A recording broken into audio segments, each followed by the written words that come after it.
Maskata kanaka rubini reZimbabwe takunzirai monthly comic awards kwamunenge muri kwese. Vamwe vari ku UK, vamwe vari ku Australia, vamwe vari ku Netherlands, vamwe vari ku China. Kwese iko kanongosvika. Zvakanakira social media zvinosvika ikokoko. Takunzirai monthly comic awards. Chinoda kutenda vakatitsigira mwaka uno vakawanda. Mwaka uno takatsigirwa navanhu vakawanda. Tinotenda Proper Bliss Studios. Apo panonzi pa Robinson House. Imomo kangopinda second floor kuti toenda ku Proper Bliss Studios. Tine studio yemaphoto, studio yekurekoda music, tine studio inorekoda and then we have so many studios imomo ingopinda mu second floor. Tichibva tatenda zvakare Epic 263 ndo vakomana vanotiprintira matisheti esamunoona takapfeka akanyorwa kunzi Comic Pastor, tobva tadi Empire. Zvese izvo zvinoitika futi zvakare mu Robinson House imomomo pamwe chete neStanch Media. Ndo vakomana vakatiitira editing dzevidhio rino vanotora mapicture pamuchato. Zvese izvo zvinoitika kuStanch Media, zvese nefilming zvese. Saka taurai navo, follow their Facebook pages, like their Facebook pages as well. Ndo vanhu vakaita macomic awards emwedzi uno ITK.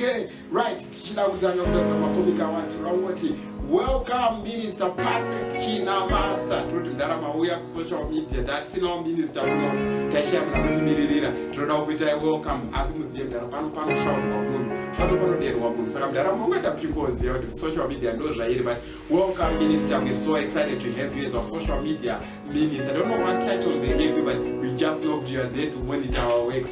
We like that. And then Tovatapina Pama Comic Awards. Turakutangania the People's Choice Award. Turutangania Yokuti, Vanwakati Mumutem, the Achitonga Munasina brain, Munasina Changera, but surprisingly, Darawa brain and Darawa. So People's Choice Award, you might call it Comrade Joseph Chinotimba. You got the kind of dizzy, the chief of Mozambique, to Zambia Rosetta 8 cents, say, you will get a dollar that get transferred down. Go to Zambia, you're Pinana Muno. You're Furane Muno, and you're data 80 cents in petrol. Is it all $1.36? I will in Zimbabwe, a representative country like us.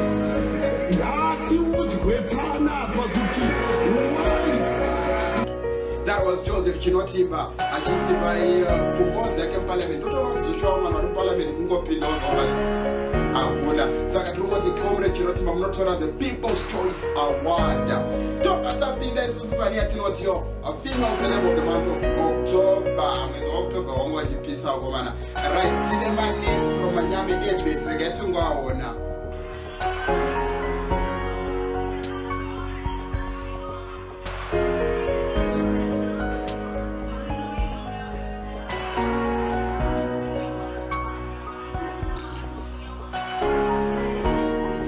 Right, and then also we have got Samantha Musa. Because Samantha Musa akazononyara dzamudiwa. Mudiwa amene zvanganyoro zvikandairira the best hip hop artist anodedzwa kupiwe zvikanzi zvinene kunamata. Umwari wacho uri papi papa. Rega tingone screenshot ndo yakatenderai. Samantha Musa walks away ndiye anobva aita number 2 contestant wedu. Zvikanzi chitipaiwa munoti anotora the female celeb of the month of October. Zvikanzi ngaiende naSamantha Musa anzi atonodza chauruka. Ndoziva kuti chauruka ndiani, ndongomziva achinzi mudiwa, but apa akazaiwa ndiye atonodza chauruka. Saka she walks away with the month of October, female celeb of the month of October. Tobva tapinda pane yatinotiyo chekupenga chemwaka wa October. Right, muchangondiregera regai tingozvionera mufananidzo. Right, mdara vanochitora zvikanzi ko bhutsu dzaningei patable. Bhutsu dziri kudei kana dziri bhutsu dziri kutsvagei patable. Saka ndara handizirini ndadaro chaunga ndo chiri kudaro. Ini ndinongoti zvataurwa nevanhu ndo zvatinoita. So say we know walks away with the month of October. Cheubenzi zvikanzi bhutsu ngadzizokere kwadzogara, ngadzitengerwe shure mukicheni hadzitodiwi zvachose, ngadzidzoke kubedroom ikoko kwadzinopfekerwa ikoko. Right, tobva tapinda pane amama akamirira. I know you were waiting for this. This is the male celeb of the month of October. Pakaenda makwikwi. Regai timbotura befu.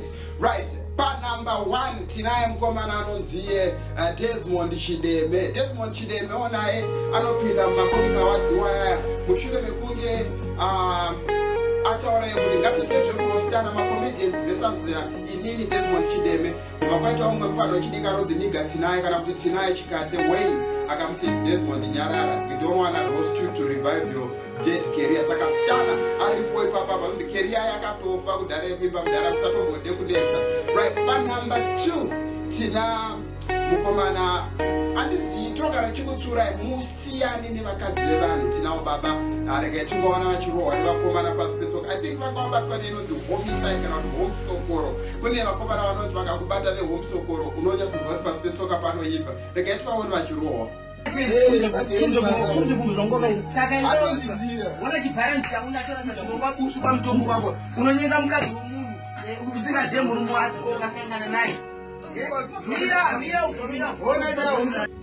Right, that's our contestant number 2. Vakabatwa nemdzima wemunhu havakachaiwa ndirotonzwa tsitsi asi aiwa zvinzwise tsitsi mukadzi wemunhu siyana naye. Then by number 3, it could be a late entry, I understand, and nditokwanisi kumenshena zita. Right, pa number 3, military touch. Ndara vakabatwa nenonzi military touch. Tina Jah Praiser ingaita se a late entry, but regai tingoona vachimhanyiswa hanzi vakabva vasangana neHalloween kumagoveko kweGlen Forest. Regai tione mudara vachimhanya.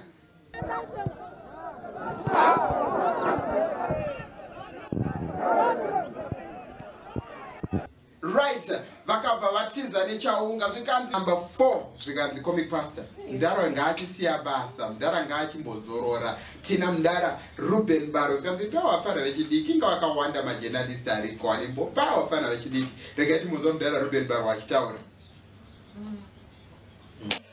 Then Comrade Stokozile Matutu, the former Deputy Minister of Broadcasting Media, the former Deputy Minister of Information, Broadcasting and Media, said, Comrade kanzi kokomika award yemwaka uno inotorwa nani? Desmond Chidemere, mudara wekubatwa nemukadzi wemunhu here kana kuti Mukudzei Mukombe? Award yemwaka uno inosimudzwa na Mukudzei Mukombe ndiye anotakura comic award yemwedzi waOctober as our male celeb of the month.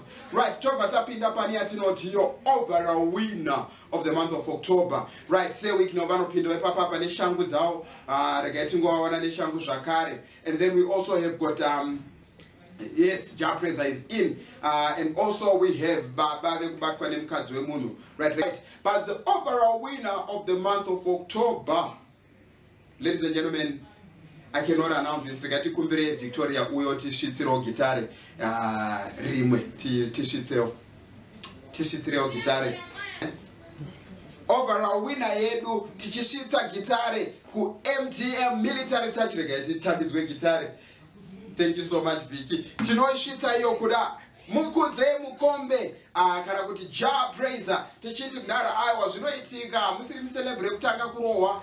Trevor akatomborohwa, vakawanda vakatomborohwa, maselebha anoroveka zvakuzikanwa, but tinokutendai mudara nekuti pawo monthly comic awards anonakidza. Till to meet again, tichida kutenda Starch Media, Epic 263 pamwe chete neProper Bless. Tiroti the comic awards andenyu tinogadzirira mimi mutishitsiro gitare kuna mudara Mukudzei Mukombe. Anzi kutonga kwara kurohwa kwaro tichingovharisa tichidaro. Seumireke November anenge ari live, tichaedza kutsvaga venye kuti tishitse vese vakawana macomic awards tivape zvipo zvavo. Ciao.